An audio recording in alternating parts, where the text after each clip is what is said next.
Attention, le contenu de cette vidéo peut heurter la sensibilité des plus jeunes, vous êtes prévenus. N'ayez pas peur de laisser un pouce bleu, d'activer les notifications et de vous abonner si ce n'est pas déjà fait. J'ai trouvé un règlement dans un parc aquatique abandonné.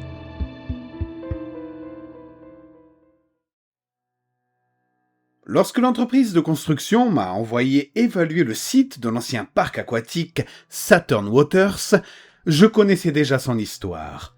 Faillite, 3 procès pour négligence et une fermeture brutale en 2019. L'email indiquait que de nouveaux investisseurs testaient le site sous couvert de la nuit pour éviter la presse. Ils appelaient cela des essais de charge nocturne. Je suis arrivé sur place peu après 2 heures du matin.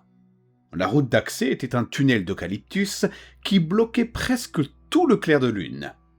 La porte principale, que je m'attendais à trouver fermée par une chaîne, était grande ouverte.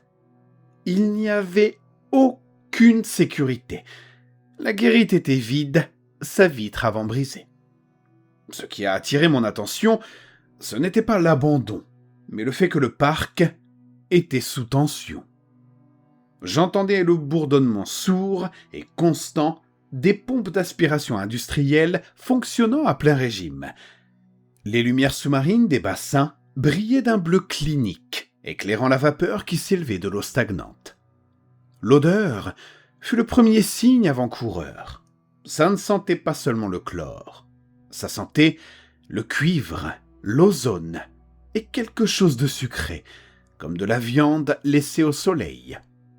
Je garai ma voiture et me dirigeai vers l'entrée.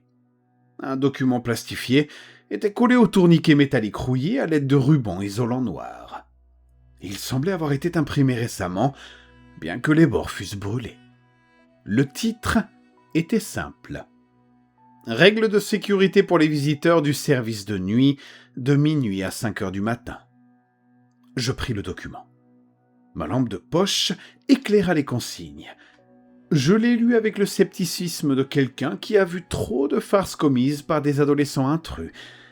Mais à mesure que je poursuivais ma lecture, la rigueur technique des descriptions commença à sérieusement m'inquiéter.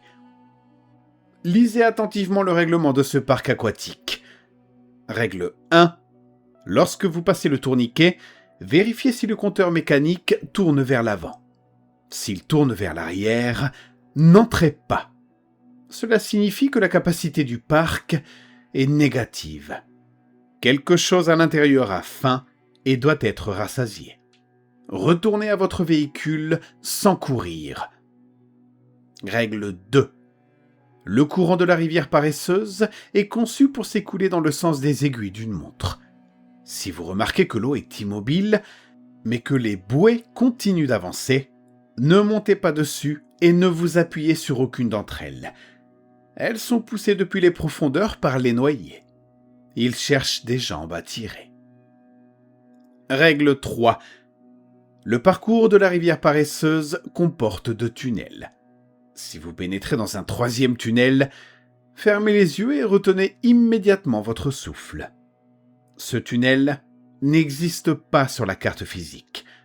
Il s'agit d'une artère digestive. Si vous respirez l'air qui s'y trouve, vos poumons se rempliront d'un champignon noir qui se développe en quelques minutes. Gardez les yeux fermés jusqu'à ce que vous vous sentiez à nouveau léger. Règle 4. Dans la piscine à vagues, le repère de profondeur situé sur le bord indique 2 mètres au point le plus profond.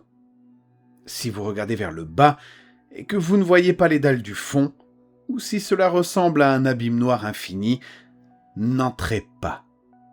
La grille d'aspiration a été retirée et le trou est directement relié à des nappes phréatiques qui n'existent pas dans la géologie terrestre. Règle 5. Si vous êtes à la piscine à vagues et que la sirène retentit pour déclencher les vagues, comptez la durée du son. Une sirène normale dure 5 secondes. Si la sirène dure plus de 10 secondes et que sa tonalité se transforme en un cri humain déformé, courez vers la tour de surveillance la plus proche et grimpez-y. L'eau va monter jusqu'au-delà du bord, et ce qui arrive avec la marée n'est pas que de l'eau, C'est un solvant organique. Règle 6. Lorsque vous descendez le toboggan aquatique, gardez les bras croisés et la bouche fermée. La vitesse attire les observateurs qui s'accrochent aux parois du toboggan.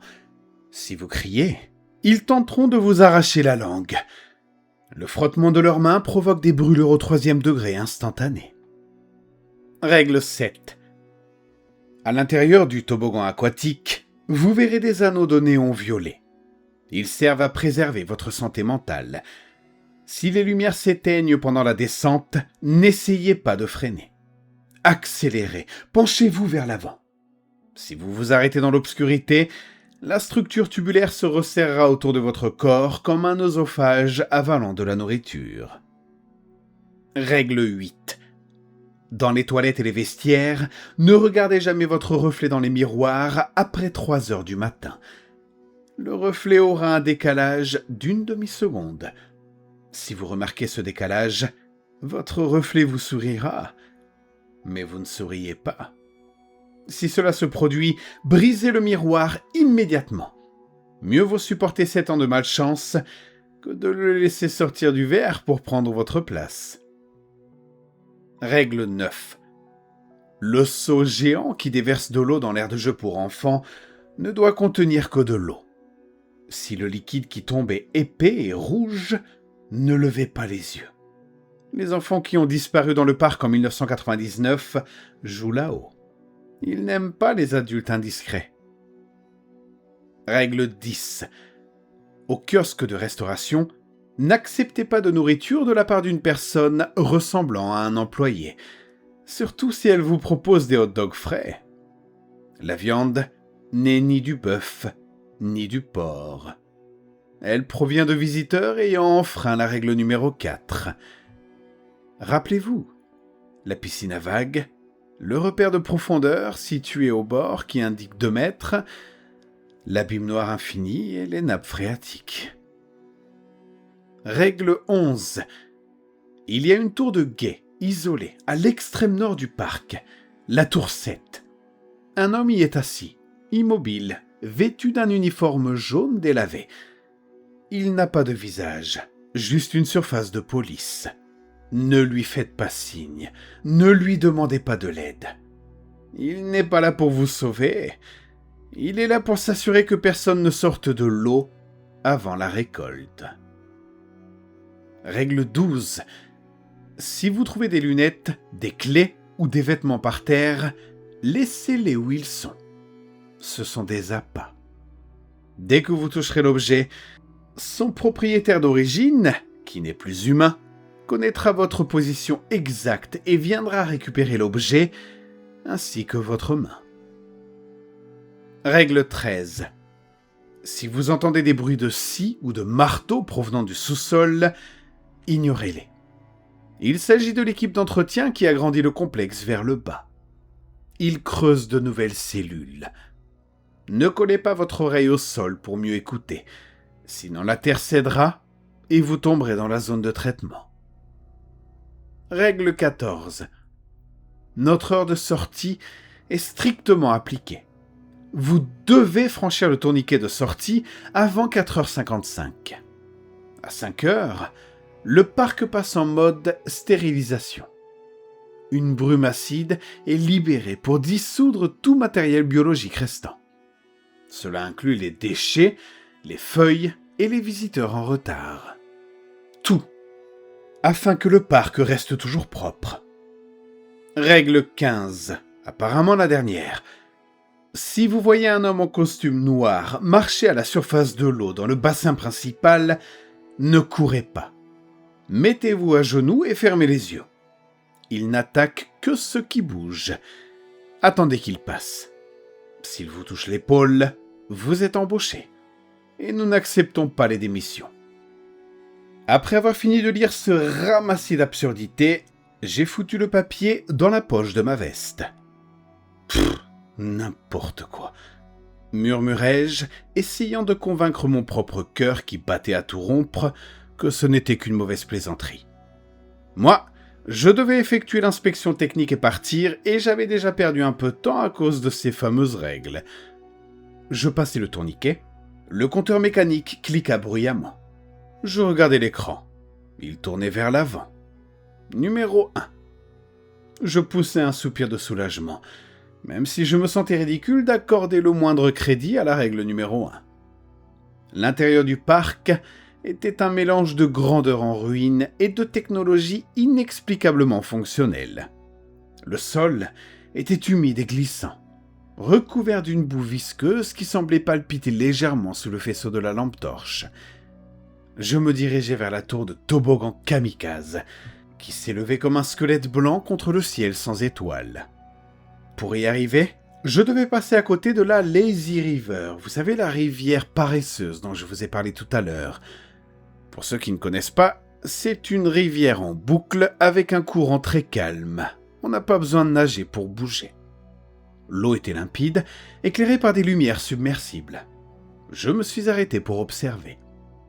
Le courant était bizarrement fort et s'écoulait vers la droite dans le sens des aiguilles d'une montre. Mais à part ça, tout semblait normal, me suis-je dit. C'est alors que j'ai aperçu les bouées. C'étaient des bouées jaunes à 2 places. Elles flottaient vides. Mais lorsqu'elles sont passées près de moi, j'ai remarqué quelque chose qui m'a donné la nausée. Les bouées étaient enfoncées au centre. Le plastique était déformé, comme si quelqu'un pesant 80 ou 90 kilos était assis dedans. Et il y avait un bruit. Pas celui de l'eau qui éclabousse, mais celui d'une respiration. Un souffle humide et gargouillant provenant de l'espace vide au-dessus des sièges en plastique. Règle numéro 2. Les bouées sont poussées. J'ai reculé d'un pas, trébuchant sur une chaise longue. Le bruit a résonné comme un coup de feu. Les bouées s'arrêtèrent, toutes. Elles tournèrent lentement dans l'eau, tournant leur côté face vide vers moi. Je sentis une pression dans l'air, comme si des dizaines d'yeux étaient braqués sur moi. « C'est juste le vent, c'est juste le vent !» murmurai-je, la voix tremblante. J'ai forcé mes jambes à bouger. Je devais me rendre au kamikaze, effectuer l'inspection visuelle et m'en aller. Je suis arrivé au pied de la tour. La structure métallique grinçait, bien qu'il n'y eût pas de vent. J'ai commencé à monter les marches. Elle mesurait 40 mètres de haut. À chaque palier, je regardais en bas. Le parc semblait changer de forme là-dessous. Les bassins ressemblaient à des yeux, les toboggans aquatiques à des veines. À mi-chemin, à la hauteur de la cime des arbres, j'entendis un bruit provenant du toboggan aquatique fermé à côté de moi. Règle numéro 7. Ce bruit n'était pas celui de l'eau, c'était des ongles qui grattaient désespérément la fibre de verre depuis l'intérieur du tube. Et des cris étouffés, lointains, comme s'ils provenaient de plusieurs kilomètres de profondeur, résonnant à travers le tuyau. « Au secours, ça me serre !» La voix était masculine, pleine d'une douleur brute. J'ai braqué ma lampe torche sur le tube, et il vibrait. Les joints en plastique s'étiraient, comme si quelque chose d'énorme tentait de s'y faufiler de force. Et puis, les néons violets qui filtraient à travers les fissures des joints se sont éteints. Le tuyau s'est tu, puis il a commencé à se contracter. J'ai vu le plastique rigide se flétrir comme un tuyau d'arrosage quand on coupe l'eau, serrant tout ce qu'il contenait. J'ai entendu un bruit sec et humide, comme celui d'un fruit mûr écrasé. Puis le silence. Je n'allais pas monter plus haut. Je n'allais pas faire d'inspection. Cette merde m'avait embrouillé l'esprit et j'hallucinais. Je partais tout de suite. Je dévalai les escaliers, sautant des marches, manquant de tomber. Quand j'atteignis le rez-de-chaussée, l'air avait changé. Il faisait plus froid. Et il y avait un nouveau bruit. Une sirène. Elle commença doucement, comme un bourdonnement électrique, puis gagna en volume. J'ai regardé la piscine à vagues sur ma droite. Règle numéro 5, comptez la durée de la sirène. Putain. 1, 2, 3, 4, 5, La sirène ne s'arrêtait pas. 6, 7. Le son changea. Il cessa d'être mécanique et se transforma en un hurlement, un cri aigu et déchirant, celui d'une femme en proie à une agonie absolue, amplifié par des haut-parleurs saturés. L'eau de la piscine commença à se retirer. Pas comme une marée normale, mais beaucoup trop vite. Le niveau d'eau baissa de plusieurs mètres en quelques secondes, dévoilant le fond. Mais il n'y avait pas de carreaux bleus. Il y avait des trous. Des centaines de trous dans le béton, comme un nid d'abeilles, d'où émergeait une lumière rouge pulsante. Et de l'intérieur des trous, des choses commencèrent à sortir. Des bras, longs, pâles, avec trop d'articulations. Ils agrippèrent le bord des trous et en tirèrent les corps. Des corps qui semblaient humains, mais sans peau, juste des muscles et des dents à nu. L'eau revint, une vague géante, noire et huileuse, qui surgit du fond de la piscine en portant ces choses vers la plage de béton où je me tenais. Je me suis mis à courir. J'ai oublié la voiture. Le parking était trop loin et la vague arrivait à toute vitesse, débordant de la piscine, inondant les vallées de ce liquide noir corrosif. L'odeur du solvant me brûlait les narines. J'ai aperçu la tour de surveillance, la tour 7. Merde, la règle 11 ne demandait pas d'aide. Mais c'était l'endroit le plus élevé à proximité. La vague m'a frappé les tibias. J'ai senti mon jean grésiller et ma peau brûler comme si j'avais touché le feu. J'ai crié et j'ai sauté vers l'échelle de la tour. J'ai grimpé frénétiquement. En bas, l'espèce d'eau noire passait, dissolvant les chaises longues en plastique, les transformant en une bouillie blanche. J'ai atteint la plateforme de la tour, et il était bien là, le maître nageur. Il était assis sur la chaise haute, dos à moi. Son uniforme jaune était crasseux, recouvert de boue. Et il n'a pas bougé à mon arrivée bruyante. « Écoutez, je connais la règle, mais je dois rester ici jusqu'à ce que l'eau baisse. » ai-je dit, haletant, en essayant de garder mes distances tout en m'expliquant assez de choses. Il n'a pas répondu. Il a simplement levé la main droite et a pointé du doigt l'horloge accrochée au mur de la tour. 4h58. Ah, c'était quoi déjà ? Règle numéro 14, mode stérilisation à 5 heures. Je baissai les yeux. L'eau noire se retirait, aspirée par les gouffres infernaux du bassin. Le chemin était dégagé, mais le sol fumait. Il me restait 2 minutes pour parcourir les 300 mètres qui me séparaient de la sortie. Le maître nageur tourna lentement la tête, et il n'y avait toujours pas de visage, juste une peau lisse, humide et jaunâtre. Mais au centre, là où aurait dû se trouver la bouche, la peau était déchirée verticalement. « Cours, ingénieur !» dit la voix qui venait de l'intérieur de lui, résonnant comme des bulles éclatant dans la boue.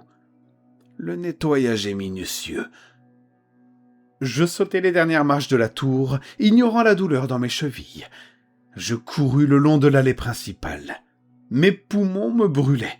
Le sol était glissant à cause des résidus de la vague acide. 4h59 et 30 secondes.